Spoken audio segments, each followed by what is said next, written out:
Los fieles se estremecían de frío.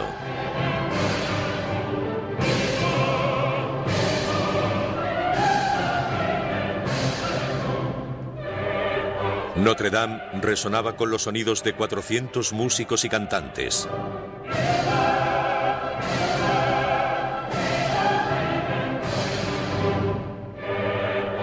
El joven nacido en la isla de Córcega avanzaba impaciente. Napoleón Bonaparte, de 35 años, estaba a punto de ser coronado emperador de Francia. He encontrado la corona de Francia en el arroyo, dijo, y la he cogido. Era el 2 de diciembre de 1804. En el transcurso de 3 años, las conquistas de Napoleón extenderían su imperio por casi toda Europa y gobernaría a más de 70 millones de personas. Desde los antiguos césares, no se había conocido a un hombre con tanto poder. Napoleón cambió el mundo. Fue un hombre que prosperó basándose en su origen, en su entorno y en sus aptitudes. No ha vuelto a existir un hombre como él que dominara el mundo como él lo hizo.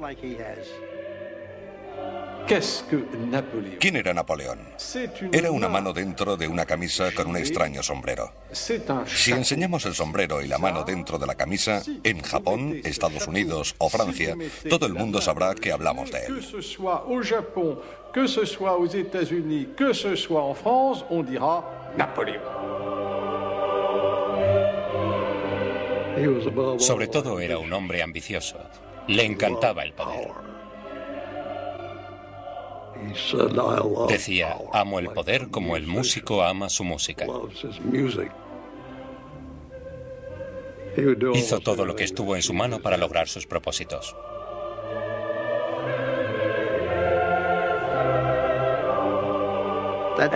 Fue un hombre que desde sus comienzos muy humildes alcanzó un gran poder. Y en cuestión de 2 días lo perdió todo. Es asombroso que prosperara tan rápido y que cayera igual de rápido.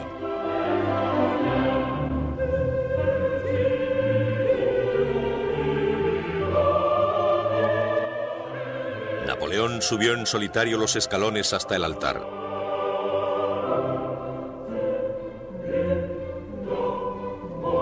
Tomó la corona con sus propias manos y la elevó.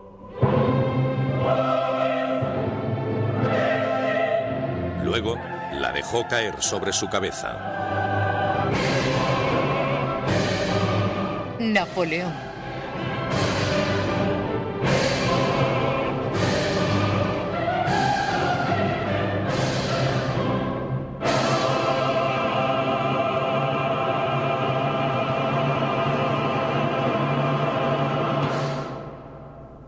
Esa mañana le había dicho en voz baja a su hermano: si nuestro padre pudiera vernos ahora.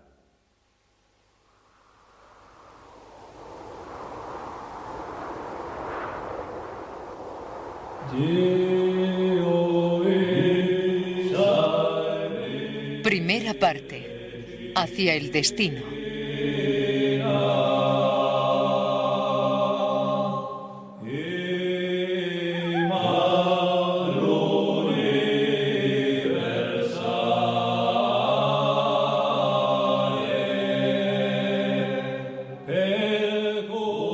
En la primavera de 1760, Leticia y Carlo Buonaparte cruzaban las montañas que se extendían por el interior de la isla de Córcega.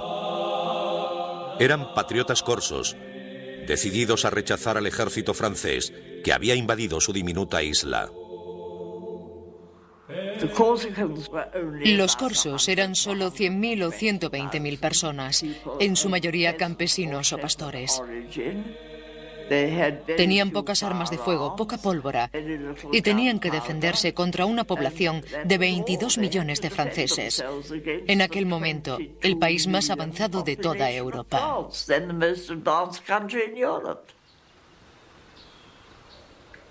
Los corsos nunca tuvieron muchas posibilidades. Tras un año de lucha, dejando a su paso miles de muertos y heridos, fueron vencidos, y Leticia y Carlo regresaron a su hogar. Leticia estaba embarazada de 6 meses.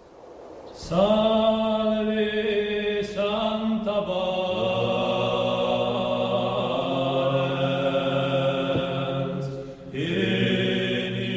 Ese verano Leticia celebraba la fiesta de la Asunción, cuando sintió los primeros dolores del parto.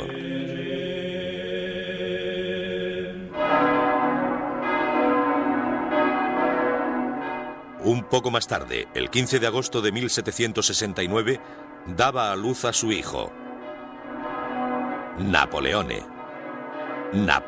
Bonaparte. Nacido justo después de la amarga conquista francesa, Napoleón pasaría su infancia odiando a Francia, el país que él mismo gobernaría algún día. Nací cuando Córcega moría, escribiría Napoleón tiempo después. 30.000 franceses se lanzaban contra nuestras costas, ahogando el trono de la libertad en olas de sangre. Los llantos de los moribundos, los gemidos de los oprimidos y las lágrimas de los desaparecidos rodearon mi cuna desde el momento de mi nacimiento. Córcega era ahora una colonia francesa. Situada en el Mediterráneo, entre Francia e Italia, durante siglos, Córcega resistió ferozmente a los invasores, romanos, moros y genoveses. Tras la victoria francesa, los corsos rebeldes huyeron hacia las montañas donde continuaron su lucha. Pero el padre de Napoleón, Carlo, un estudiante universitario de 23 años, se rindió fácilmente. Pronto llevaría pelucas empolvadas, levitas bordadas y zapatos con hebillas de plata. Napoleón nunca le perdonó que traicionara su herencia corsa. Tiempo después diría de él que le gustaban demasiado los placeres. Creo que Napoleón siempre guardó rencor a su padre por haberse sometido. Pero pobre Carlo, sabía que había perdido la batalla. Se dio cuenta que los franceses ya estaban allí. Por eso decidió vivir con ellos e intentar hacerlo lo mejor posible.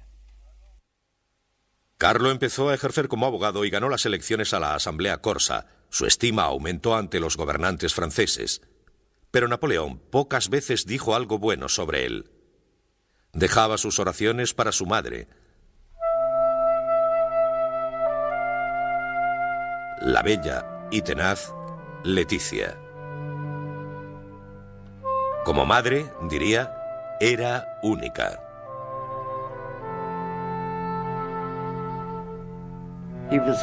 Estaba obsesionado con ella, fascinado. La adoraba como a nadie. Era una pequeña mujer decidida y dura de carácter. Estuvo embarazada 13 veces y le sobrevivieron 8 hijos. Napoleón decía que todo su éxito en la vida se debía al entrenamiento que recibió de su madre.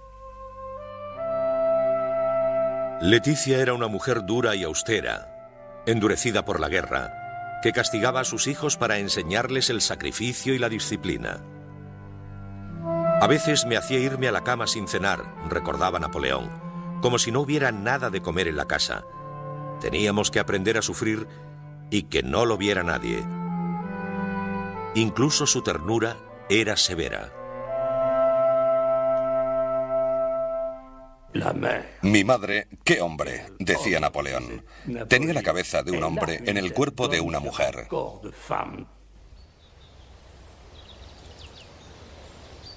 Carlo y Leticia eran propietarios de una casa en el campo y de otra en la ciudad, símbolos de su posición social. Eran aristócratas corsos, pero no eran ricos. Con 8 hijos, lucharon por sobrevivir en una isla que se había ido empobreciendo durante siglos. La ambiciosa pareja creía que Córcega no tenía nada que ofrecerles a ellos o a sus hijos. Solo podría hacerlo un país, el país que había vencido al suyo, Francia.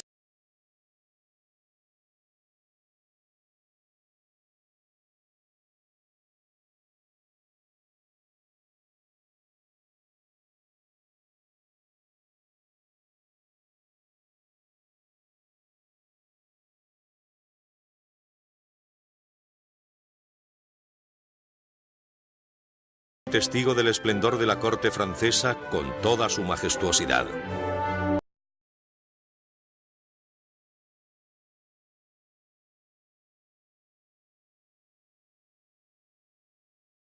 Francia era la envidia de Europa. Gran Bretaña, Austria, Prusia, España, ningún país estaba más poblado ni tenía más riqueza. Mientras América comenzaba sus experimentos con la democracia, Versalles daba testimonio del poder de los reyes. Carlo era solo un provinciano sobrecogido. Las muestras de descontento con el rey Luis XVI y los privilegios de la aristocracia no le preocupaban. Que la reina María Antonieta y una frívola corte estuvieran arruinando los valiosos recursos de Francia no hicieron que Carlo dejase de admirar los placeres de los que era testigo. Soñaba con que un día sus hijos serían nobles en aquella reluciente ciudadela de poder en la que él no tenía cabida. Durante años, Carlo había preparado un plan. En Versalles consiguió que se hiciera realidad. Logró una beca para Napoleón en un colegio de Francia. El padre de Napoleón fue un escalador social, con una gran ambición. Quería que sus hijos tuvieran una oportunidad en la vida, y Napoleón la aprovechó.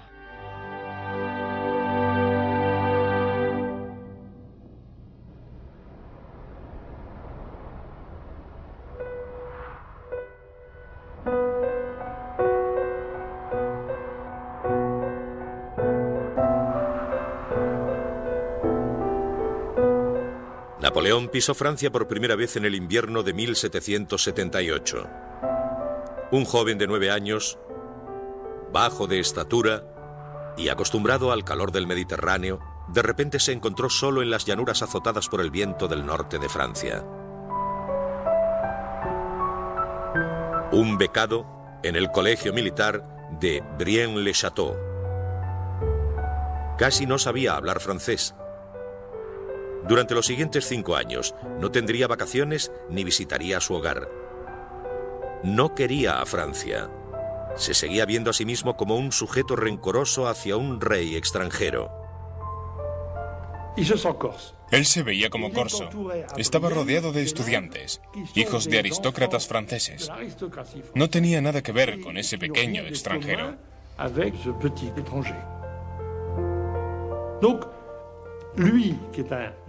Era muy orgulloso, por eso se apartaba de todos.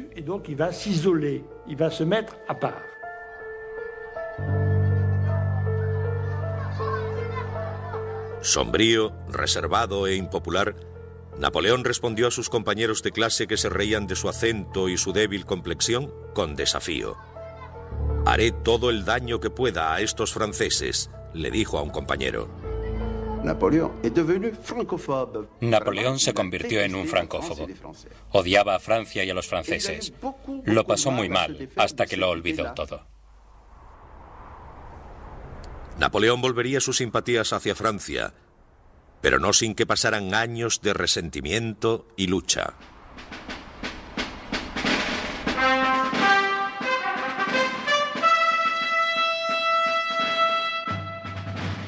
Tenía 15 años cuando fue admitido en la Real Academia Militar de París.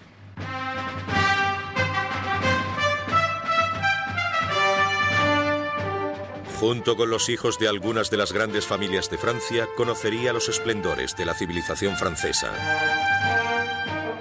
La Real Academia era más una escuela que convertía a los militares en caballeros que una simple academia militar. Fuimos espléndidamente alimentados y servidos, decía Bonaparte, tratados como si fuéramos oficiales de gran riqueza. El pobre adolescente corso se seguía sintiendo como un extranjero. Había entrado en un mundo de opulencia y lujo, pero solo le servía para encender su desprecio por los privilegios y esnobismos de la nobleza francesa. Un profesor lo describió como callado y solitario, claramente egoísta, orgulloso, ambicioso y que aspiraba a todo. Llegaría lejos, decían sus informes escolares, en circunstancias favorables. Empezó su aprendizaje como soldado cuando tenía 16 años. un sencillo subteniente, entrenando con la mejor unidad de artillería del ejército francés. Se especializó en cargar bayonetas, cañones y en disparar, desplegando a sus hombres. Había comenzado una de las mejores carreras de la historia militar. La auténtica base de Napoleón como soldado fue el entrenamiento que recibió como oficial del regimiento. Podía lanzar cañones y construir carros de combate. Tuvo que aprender las obligaciones de cualquier tipo de artillero. Muy pronto se dieron cuenta de que era un oficial de compañía muy eficiente. Il manifeste à ce moment-là un souci. Durante esta época, Napoleón mostró un gran deseo por aprender. Leyó historia, autobiografías militares, leyes, algo de ciencia. Quedó impresionado después de leer a Rousseau y a los filósofos del siglo de las luces. Libertad, igualdad y supresión de los privilegios.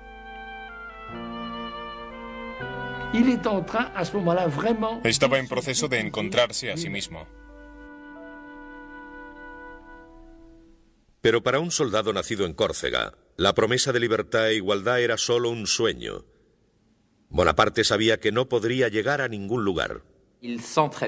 Pensaba que el régimen no le dejaría alcanzar la posición con la que soñaba. Las mejores posiciones estaban reservadas para los nobles, mientras que Napoleón venía de la nobleza secundaria, de la gente pobre.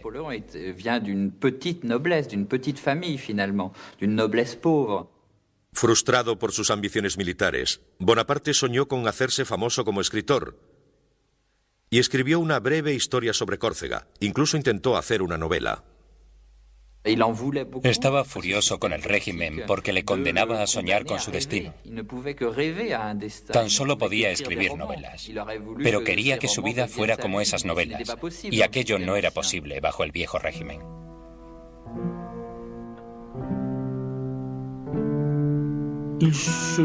Sabía que era capaz de hacer grandes cosas. Creía que quizá estaba destinado a la grandeza. Pero en aquel momento, ¿cómo podía llegar a creérselo? Se aburría enormemente. Il s'ennuie à mourir. Il s'ennuie à mourir.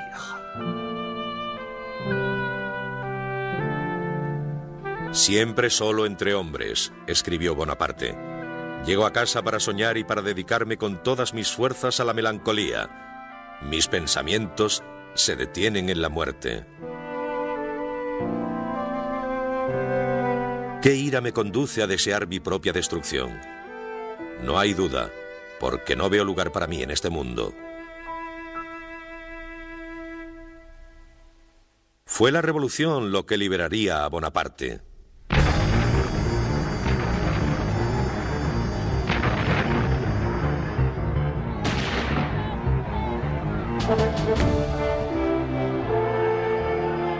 El 14 de julio de 1789, París estalló.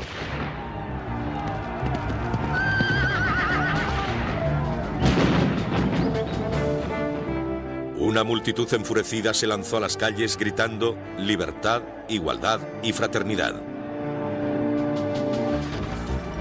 Francia sufrió disturbios. La propia monarquía se tambaleaba al borde de la destrucción. Una desafiante Asamblea Nacional cuestionó el derecho absoluto del rey y despojó a los nobles y clérigos de sus antiguos privilegios feudales, rompiendo un orden social que había perdurado durante siglos. Tras años de injusticia y desigualdad, había comenzado la revolución.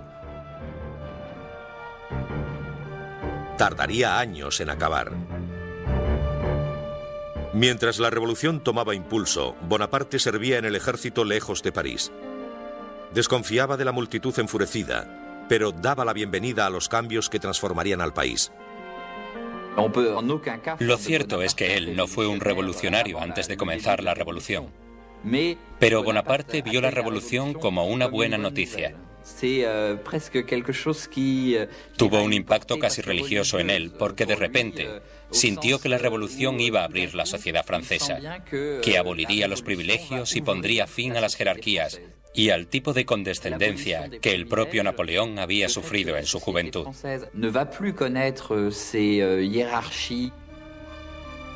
Toutes ces cascades de mépris dont a beaucoup souffert le jeune Napoléon dans sa jeunesse. Bonaparte era un hombre de su tiempo, y tener 20 años en 1789 fue decisivo para él. Su destino y el destino de todo el país coincidirían.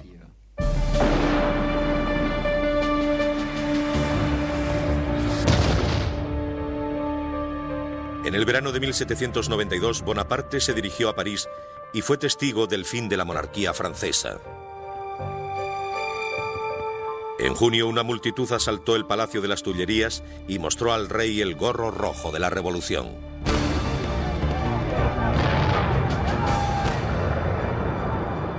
En agosto, la multitud masacró a la Guardia Suiza del rey. El rey Luis XVI fue destronado. La República Francesa había provocado esa caída. Napoleón quería formar parte del nuevo mundo. Quería tener un papel. Y empezó en un lugar que conocía muy bien, en Córcega.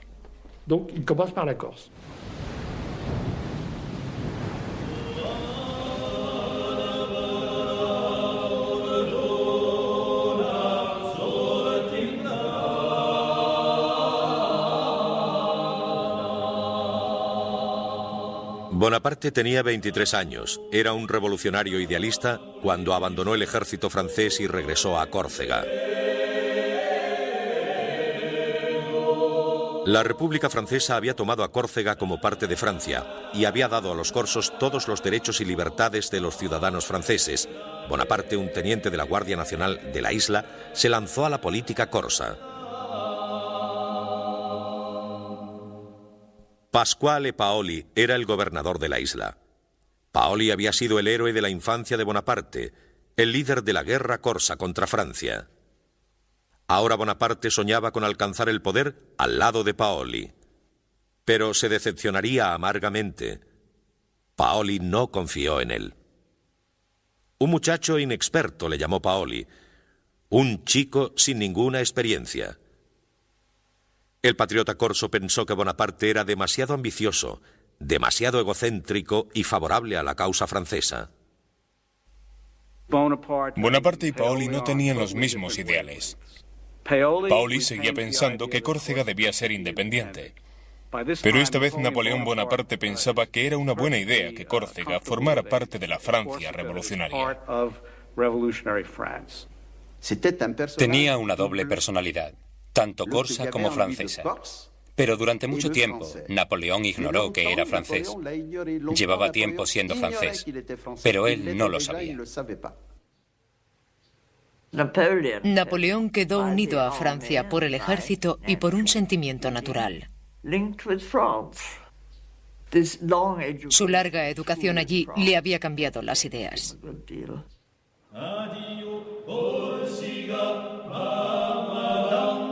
Napoleón no tardó en convertirse en el líder de la facción opositora a Paoli.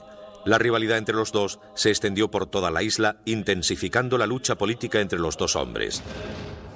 Los partisanos de Paoli y los de Bonaparte estaban en guerra. Al final, Paoli demostró que era más fuerte. El hogar de Bonaparte fue saqueado y este obligado a huir a las montañas. La Asamblea Corsa declaró a Bonaparte y a toda su familia traidores y enemigos de la patria, y les condenó a la maldición e infamia perpetuas. Bonaparte ya no tenía derecho a vivir en Córcega. Había recibido una sentencia de muerte de manos de su propio pueblo. Con su idealismo agitado, Bonaparte escribió a su hermano: entre tantas ideas encontradas, el hombre honesto se siente confuso y afligido. Cuando se debe tomar partido, se debe escoger siempre el lado victorioso. Considerando las alternativas, es mejor que ser comido. La derrota en Córcega y la ruptura con su héroe Paoli le habían endurecido, le habían hecho astuto y le hizo mirar a Francia. Desde el momento en que ocurrió la ruptura con Paoli en Córcega, se sintió francés. Quería ser francés. De hecho, era francés.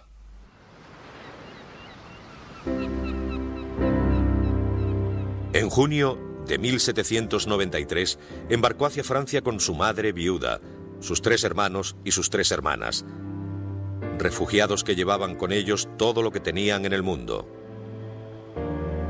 Con 24 años, era desterrado para siempre de la tierra que le vio nacer. Fue un error. Se sintió muy frustrado. No pudo hacer lo que quería.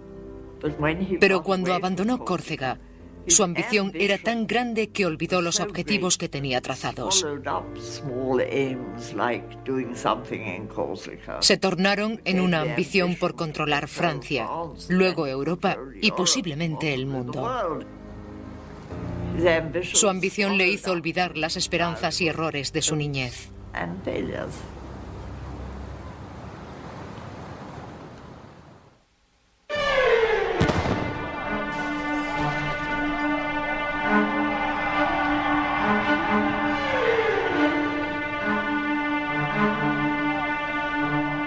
Bonaparte regresó a Francia para encontrar a los franceses luchando entre ellos. El rey había sido ejecutado. La reina y miles de seguidores le habían seguido hasta la guillotina. Las ciudades estaban en pie, las provincias se habían levantado. Maximilien Robespierre estaba al cargo. El líder austero y moralizante suspendió la Constitución, prometiendo salvar la República de sus enemigos a cualquier precio. La revolución se convirtió en terror.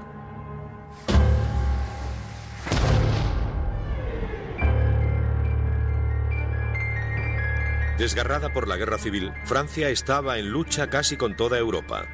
Austria, España, Prusia y Gran Bretaña se empeñaron en destruir la nueva República Francesa, mientras que los radicales franceses prometían ayudar a todo aquel que se levantara contra sus legisladores. Readmitido en el ejército como capitán de artillería, Bonaparte fue destinado a Toulon, una ciudad de 28.000 habitantes en la costa sur, que se había rebelado contra la República, cediendo su puerto a los ingleses. La flota inglesa defendió la ciudad desde el puerto. Un joven Bonaparte de 24 años creyó saber cómo hacerles huir. Sostuvo que si sus soldados podían apoderarse de los mandos que comandaban el puerto, podrían bombardear la flota y hundirla. La ciudad caería. Era un plan sencillo, pero ninguno de los generales quiso escucharlo. El ejército francés de la Revolución parecía a veces un paraíso de ineptos. Los generales de Toulon eran incompetentes. Finalmente, un general escuchó sus planes y dijo, naturalmente. Esta fue la primera gran oportunidad de Bonaparte. Con los oficiales de la aristocracia huyendo del país, había un gran vacío. Una oportunidad para una rápida promoción para soldados que pudieran demostrar su valía en la batalla.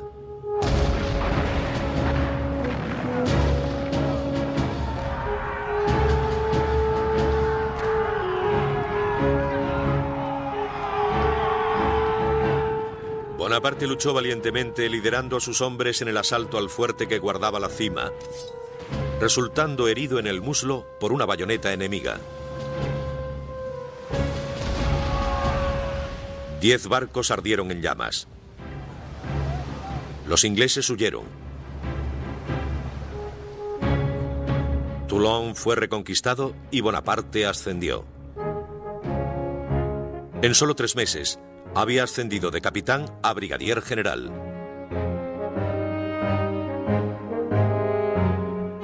Este joven oficial trajo con él una extraña audacia y la más infatigable de las energías, escribió sobre él un general. Si necesitaba un momento de descanso, lo hacía sobre el suelo envuelto en su levita.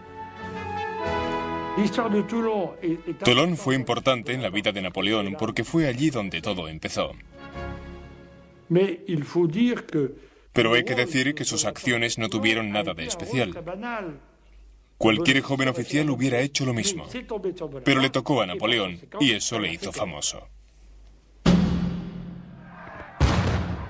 La República continuaba la lucha por su vida, enfrentándose con sus enemigos más allá de las fronteras, con revueltas dentro del propio país. Con Francia en medio del caos, amenazada por todos los flancos, Robespierre no mostró misericordia en sus esfuerzos por controlar la unidad y el orden. No se puede asegurar la libertad, dijo, a no ser que cortemos la cabeza a los criminales. Decidido a hacerse oír, Bonaparte escribió un tratado político apoyando a Robespierre. El joven soldado odiaba el terror, pero odiaba el caos aún más. Bonaparte era un hombre de orden. Para él, el orden tenía que servir a unos ideales. Exactamente la misma idea que tenía Robespierre. Era necesario suspender las libertades en nombre de la libertad para salvaguardarla. Para salvar la República era necesario suspender las libertades individuales.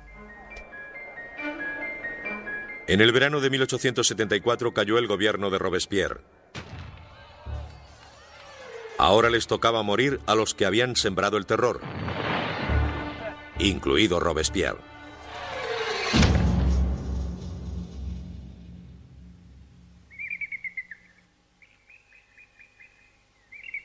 En la primavera de 1795, Bonaparte se dirigía a París. Ahora, como brigadier general, estaba decidido a llegar aún más alto.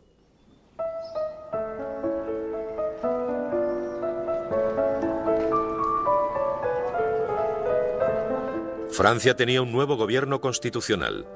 La guillotina, los disturbios callejeros, la guerra aún candente en la frontera, todo parecía olvidado.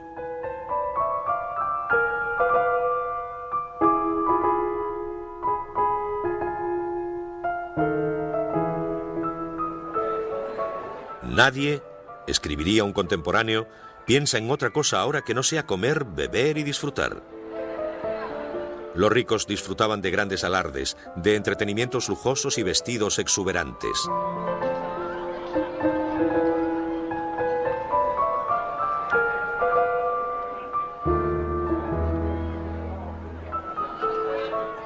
Bonaparte frecuentaba los salones donde las mujeres que dominaban la sociedad parisina salvaguardaban la corte.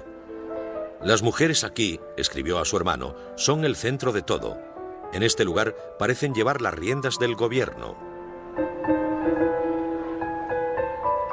Pero no se relacionaban con él. Era un ambicioso soldado más.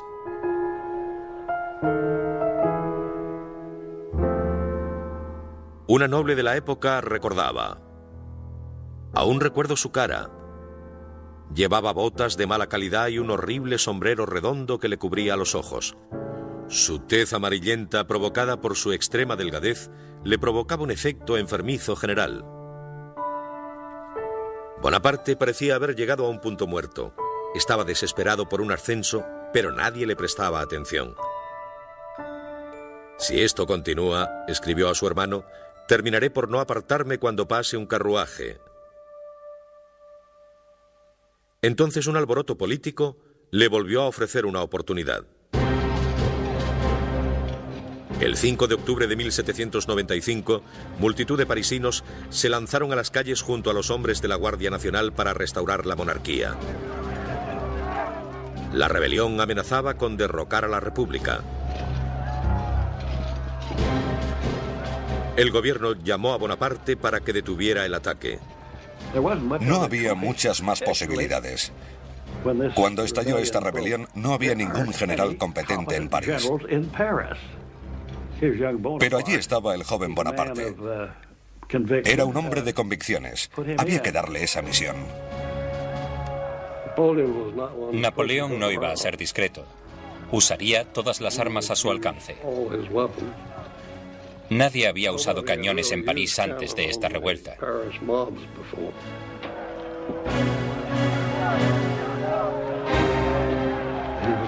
Estaba dispuesto a disparar. Esperó hasta que pudo ver el blanco de los ojos de los enemigos.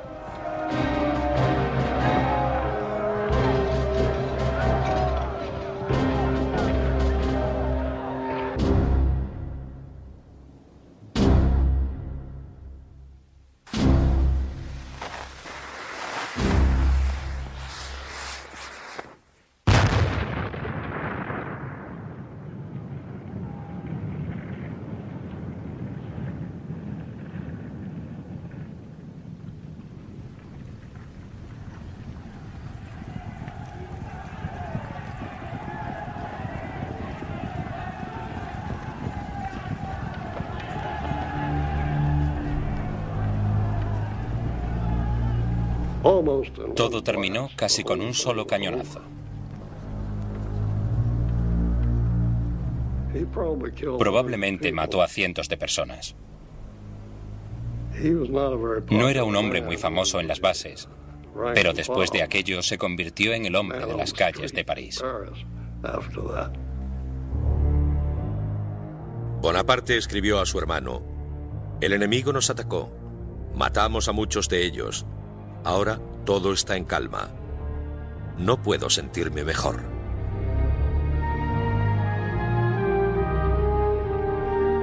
Tres semanas después fue nombrado general, comandante del Ejército del Interior. Tenía 26 años.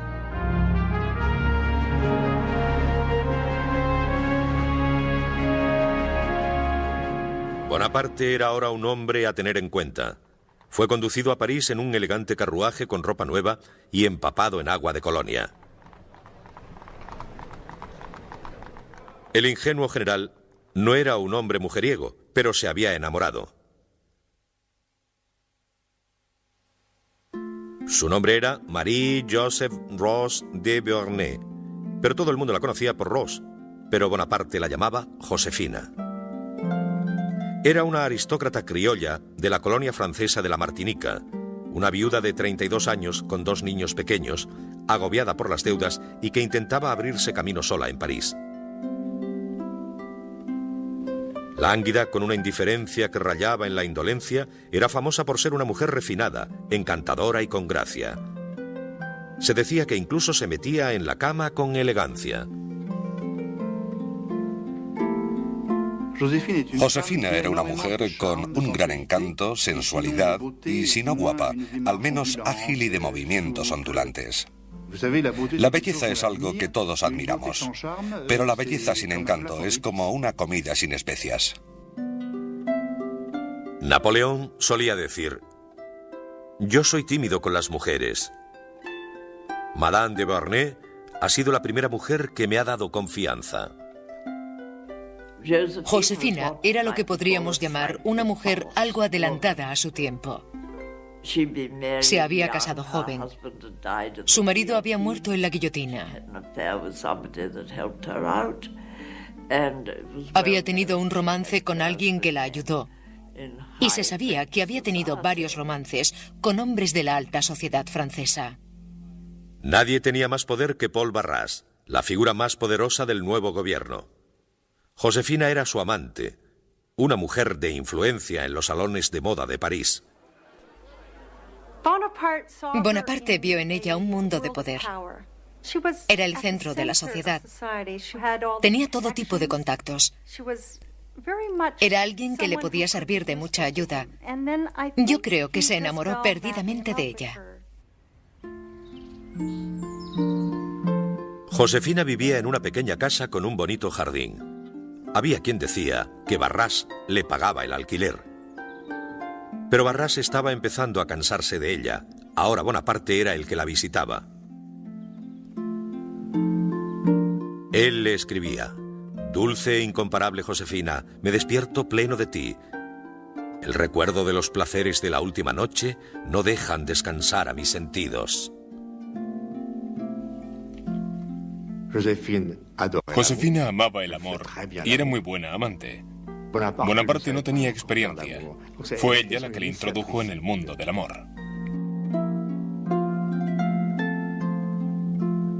Dulce e inigualable Josefina, qué extraño efecto provocas en mi corazón. Sí, una noche me has enseñado lo lejos que está tu retrato de ti misma.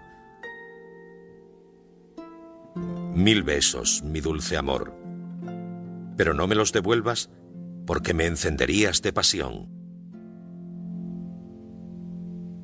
Josefina parecía encantada con su nuevo amor. Aunque sabía cómo agradarle, no le devolvía la pasión. Cuando Bonaparte le propuso matrimonio, ella dudó. Ella no se sentía atraída por él.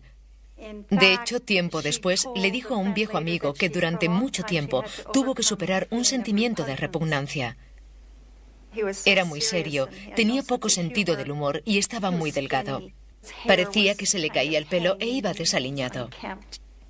Pero ella sabía que su belleza se estaba desvaneciendo. Empezaban a pudrírsele los dientes y a salirle arrugas. Napoleón no lo veía, pero otros sí, y ella también.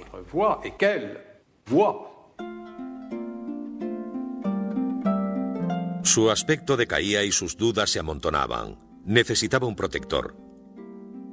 El 9 de marzo de 1796, Napoleón Bonaparte y Josefina de Beauharnais contraían matrimonio. Un medallón esmaltado en oro fue el regalo de boda del general a su novia.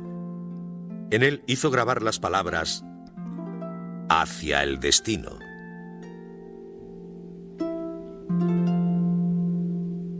La luna de miel duró 2 días. Bonaparte fue enviado a los Alpes italianos. El antiguo amor de Josefina, Paul Barras, le había ayudado a ganar el nombramiento como comandante supremo de todas las fuerzas francesas en Italia. Su misión era retar al imperio austríaco y a sus aliados italianos. Nunca antes había dirigido un ejército. Joven y poco experimentado, nadie esperaba demasiado de él, especialmente sus propios generales. Todo el mundo se reía de él antes de que llegara. Un pequeño general que quizá le debía su poder a su mujer.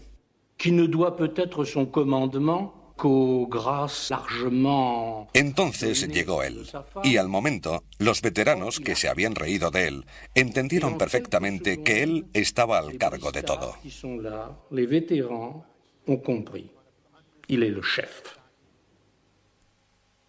No sé por qué, dijo uno de sus generales, pero este pequeño bastardo me da miedo. El ejército de Bonaparte no estaba en condiciones de ganar batallas. Llevaba casi 2 años estancado por las acciones incompetentes de los comandantes en las colinas. El ejército estaba en la miseria. No podían pagarles, ni alimentarles, ni darles un uniforme.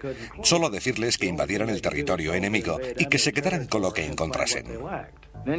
Entonces llegó este mocoso de 26 años que ni siquiera era francés, era corso. Y en su mal francés dijo: si seguís conmigo os conduciré a los valles más fértiles del mundo. Soldados, dijo, estáis desnudos y muertos de hambre. La fama no brilla sobre vosotros. Yo os guiaré hasta las llanuras más fértiles del mundo.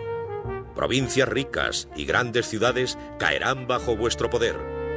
Allí encontraréis el honor, la gloria y las riquezas.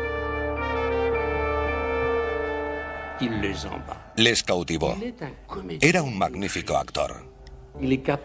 Era capaz de reír, sonreír y de repente apasionarse e inspirar miedo, horror y furia.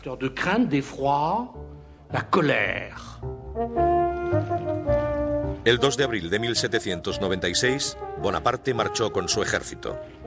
Eran menores en número, 38.000 franceses enfrentados a 38.000 austriacos y sus aliados, 25.000 piamonteses. Bonaparte planeó aislar a los austriacos de los piamonteses y luego conquistarles por separado. Primero, atacaría al Piamonte. La idea de Napoleón fue siempre intentar ser superior en número en cualquier lugar. Por eso intentó dividir a sus enemigos para compensar la falta de hombres en su ejército.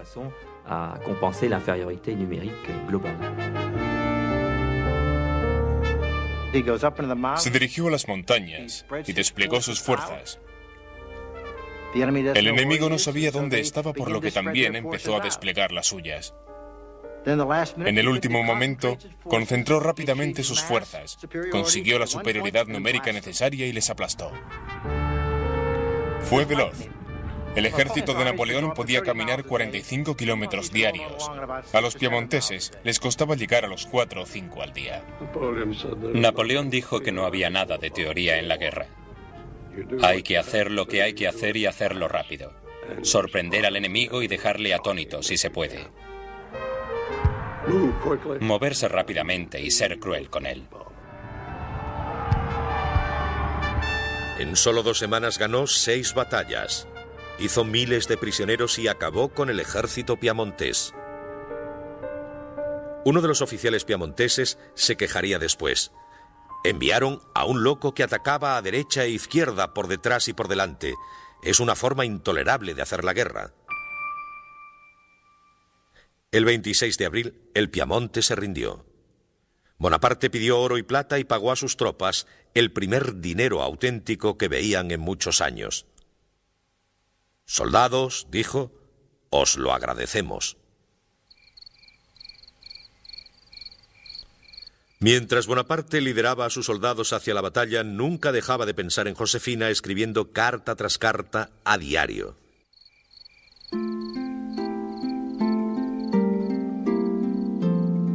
«No paso un día sin pensar en ti, mi amada», le escribiría, «ni una noche sin tenerte entre mis brazos. Maldigo la gloria y la ambición que me mantiene lejos de mi alma y de mi vida. Siempre que tengo problemas para solucionar algo, pongo la mano en mi corazón donde late tu retrato. Solo tengo que mirarlo y mi amor es la felicidad completa. Un beso a tu corazón y otro mucho más abajo, mucho, mucho más abajo».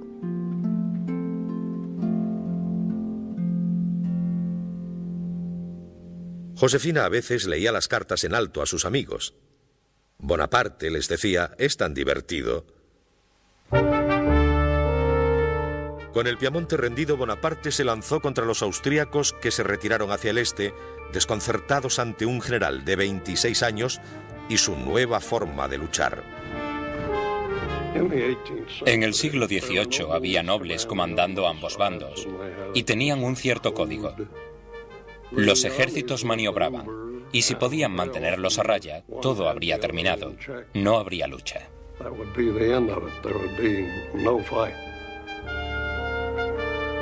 Napoleón fue de alguna manera el primer general moderno. No se acomodó a esos viejos excéntricos del otro bando.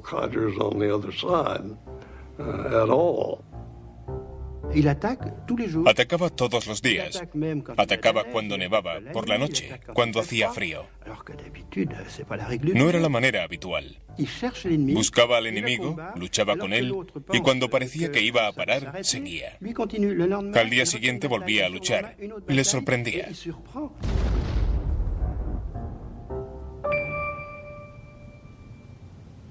Mientras los austríacos huían, su retaguardia esperaba detener a Bonaparte, haciéndole parar en la pequeña ciudad italiana de Lodi. Fortificaron un estrecho puente de madera con 14 cañones y 3 batallones, desafiando a Bonaparte a que lo cruzara. El general ordenó un simple asalto frontal en el puente. Todo dependería de la valentía de sus hombres.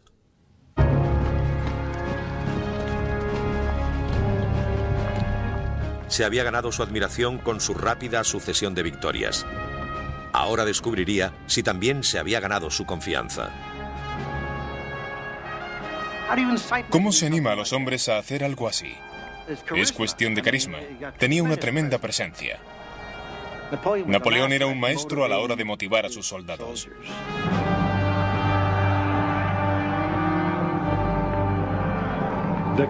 La victoria siempre recorre un largo camino. Cuanto más ganaban, más difícil eran de parar. Sus tropas estaban bien entrenadas. Llevaban acosando a los austriacos durante semanas y seguían haciéndolo.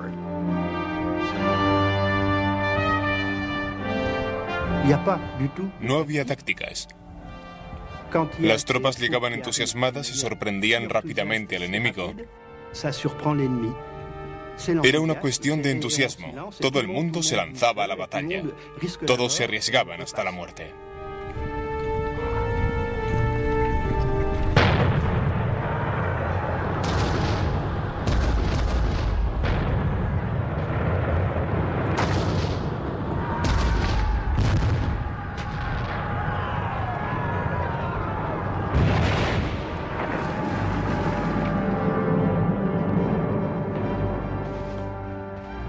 Con sus hombres enfrentándose al fuego enemigo, Bonaparte también tomaba parte en la batalla. Él se encargaba del cañón, que era un trabajo físico, pero siempre estaba de pie con ellos.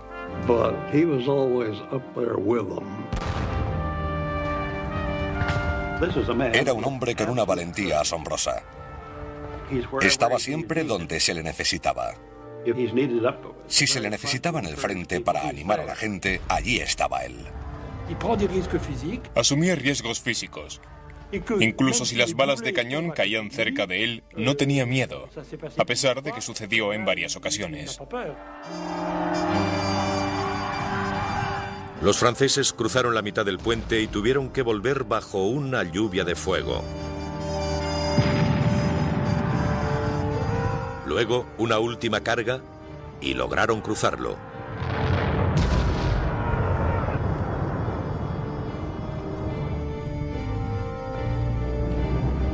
Las armas austriacas quedaron en silencio. Pensaron que estarían a salvo bajo el puente y de repente los franceses lo cruzaron y derrotaron a los pocos que quedaban vivos. Fue una operación espectacular. No fue una gran batalla. Las bajas no fueron demasiadas, pero había impuesto su deseo a sus propios hombres y al enemigo. No fue una gran victoria. De hecho, el ejército austriaco escapó. Pero Bonaparte se había ganado el respeto y la devoción de sus hombres. Salió de allí sudoroso, mugriento y cubierto de pólvora. A las tropas les gustó aquello. Empezaron a llamarle el pequeño jefe. Se identificaba con ellos. Era de los suyos.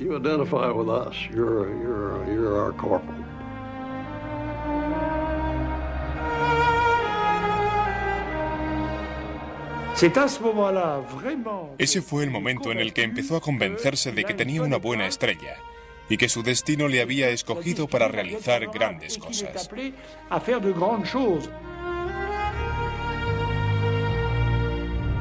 Todavía no han visto nada, dijo Bonaparte a uno de sus generales. En esta época, nadie tiene la más ligera concepción de lo que es la grandeza. Me corresponde a mí darles ejemplo. Algo ocurrió en aquel momento, algo quizá inexplicable. Fue como un destello.